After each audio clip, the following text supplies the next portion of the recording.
કોંગ્રેસ અને આપનું મેન્ડેટ ઠુકરાવી ભારતસિંહ વાખરા ભાજપના ઝંડા હેઠળ ચૂંટણીમાં મેદાનમાં। દાહોદ જિલ્લામાં રાજકીય ક્ષેત્રોમાં મહત્વપૂર્ણ ફેરફાર સામે આવ્યો છે। ભારતસિંહ વાખરાએ કોંગ્રેસ અને આમ આદમી પાર્ટી બંને પક્ષોના મેન્ડેટને નકારીને હવે ભારતીય જનતા પાર્ટી ભાજપના મેન્ડેટથી ચૂંટણી લડવાનો નિર્ણય લીધો છે। નોંધની છે કે ભારતસિંહને ત્રણેય મુખ્ય પક્ષો તરફથી ઉમેદવારી માટે આમંત્રણ મળ્યું હતું, છતાં તેમણે કાર્યકરોની ભાવના અને સ્થાનિક સમર્થનને પ્રાથમિકતા આપતા ભાજપમાં જોડાવાનું પસંદ કર્યું। ભારતસિંહ વાખરાએ પૂર્વ મંત્રી બચુભાઈ ખાબડની આગેવાનીમાં ભાજપમાં વિધિવત રીતે જોડાયા હતા।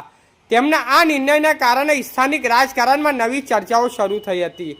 ભાજપના કાર્યકરોમાં ઉત્સાહનો માહોલ જોવા મળી રહ્યો છે, જ્યારે અન્ય પક્ષોમાં ચિંતાનો માહોલ સર્જાયો છે। ભારતસિંહે જણાવ્યું કે તેઓ વિકાસના મુદ્દાઓ સાથે જનતા વચ્ચે જઈને વિશ્વાસ જીતશે।